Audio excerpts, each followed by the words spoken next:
In this class we will discuss about the classification of magnetic material, and this class is important for third semester electrical diploma students.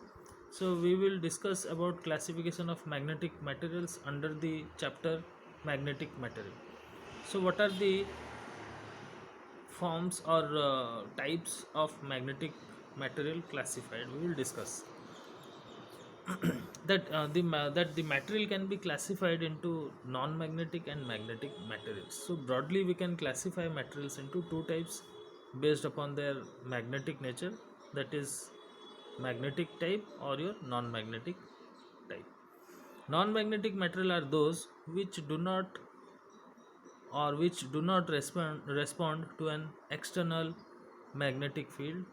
Materials are classified into diamagnetic, paramagnetic, and ferromagnetic materials depending upon the manner in which they respond to an external magnetic field.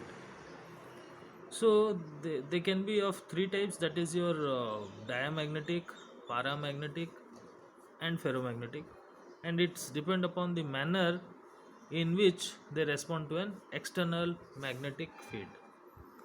Now diamagnetic and paramagnetic material fall in the category of non-magnetic material. So you have to remember that out of these three, that is diamagnetic, paramagnetic, and ferromagnetic, diamagnetic and paramagnetic fall in your, just a second, I will just mark it out.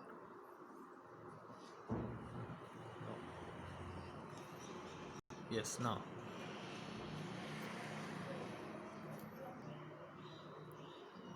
this diamagnetic and paramagnetic falls in the category of non-magnetic material.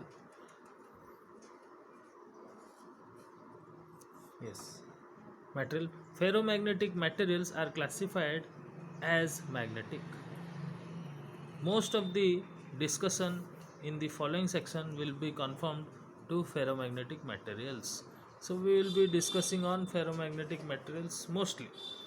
Very few will be paramagnetic and diamagnetic types. So what are magnetism? Let us discuss. As mentioned in the previous or 6.1 section, there are many materials in which the cancellation of magnetic field due to electrons rotating in opposite direction in the various orbits of the atom is total. Permanent magnetic dipoles are absent in them. The word permanent has been used because magnetic dipoles exist in some material. As explained earlier, even in the absence of an external applied field, materials which lack permanent magnetic dipoles are called diamagnetic materials or diamagnetism. So you have to remember, students, the material which lack permanent dipoles can be called as diamagnetic material or diamagnetism. So let me just highlight it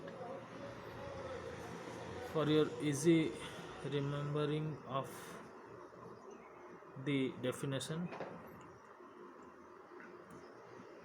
So if a material lacks permanent magnetic dipoles, then such materials can be called as your diamagnetic material.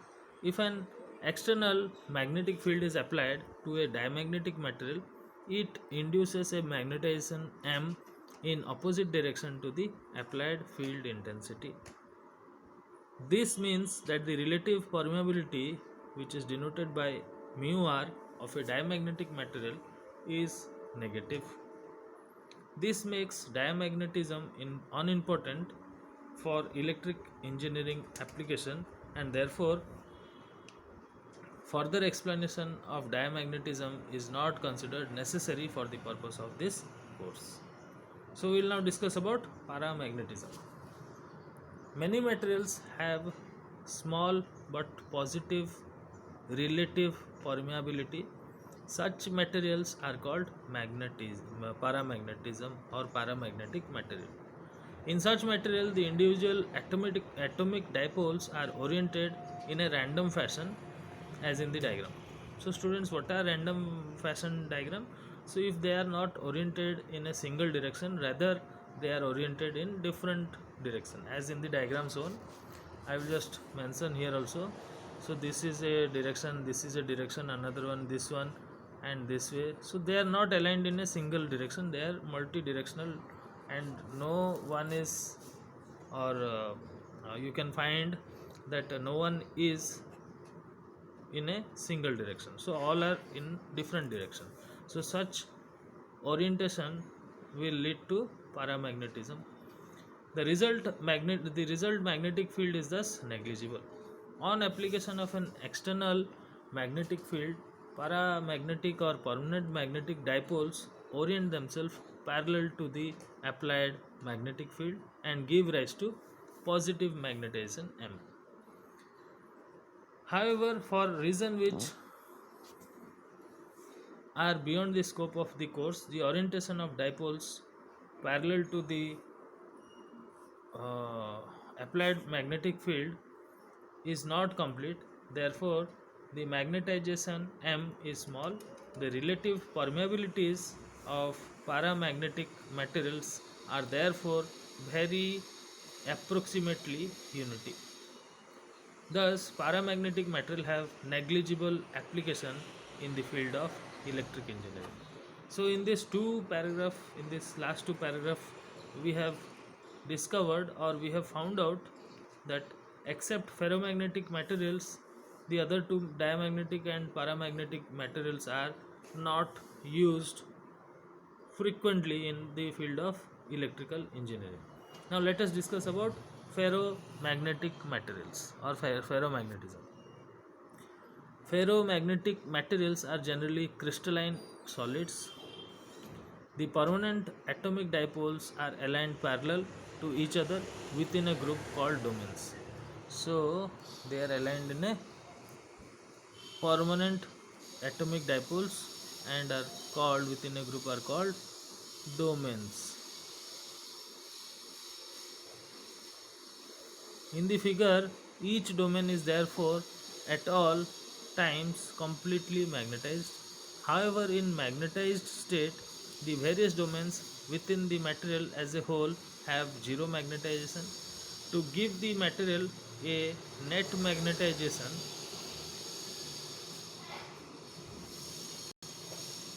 the direction must predominate in the domains of the material. When a weak external magnetic field is applied, it is not enough to cause any change in the orientation of the domain. The flux density with such low applied field is extremely due to the externally applied magnetic field.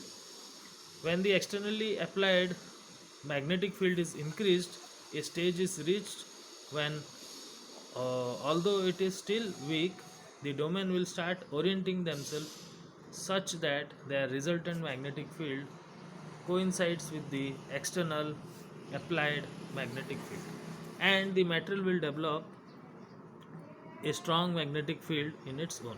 However, there are some domains whose original magnetic orientation greatly diverges from that of the applied field and requires a stronger external field to be able to orient their magnetization in the same direction as the applied field.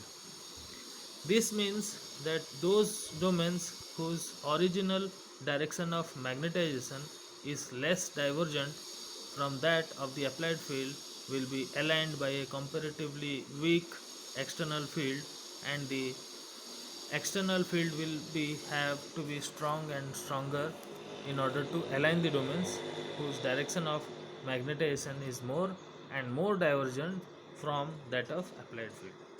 As a result, the rate of strengthening of the internal magnetic field decrease with increase in applied magnetic field and ultimately gives rise to a state of magnetic saturation.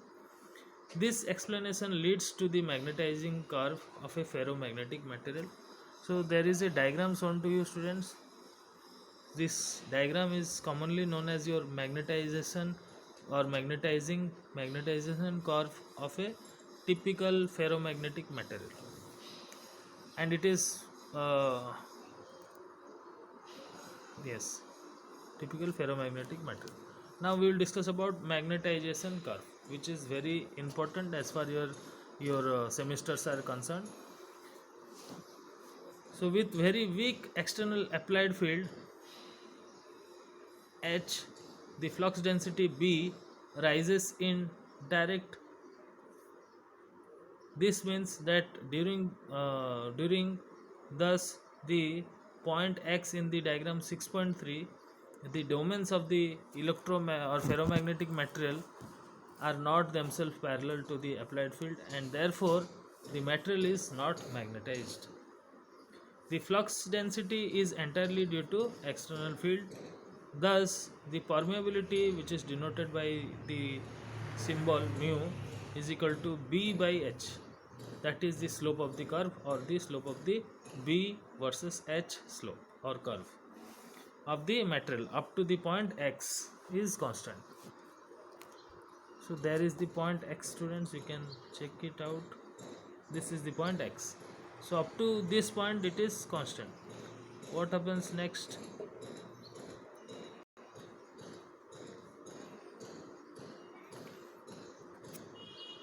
There is sharp increase in the flux density.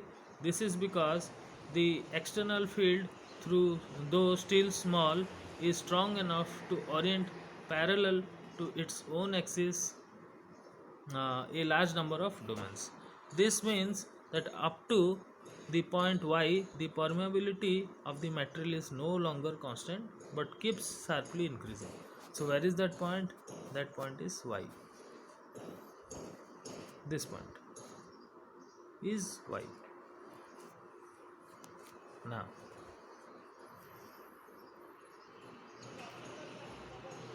when point Y is reached, the increase in flux density is slow, with further increased in the external magnetic field. This is because the area of the domain which are not aligned parallel to the applied field up to the point Y are greatly diverging from the applied field axis, and it needs a much larger applied field to orient them parallel to it. In other words, the permeability of the material after the point Y starts decreasing. The combined graph of B and mu against the applied magnetic field H is in the diagram. When the magnetizing curve reaches the point Y, the material is said to be start saturating. After this, increase in B is slow till it almost ceases to increase, even for very large increase in H, and the curve becomes almost horizontal with only a slight slope upwards. So this concludes your class. Thank you, students, for watching.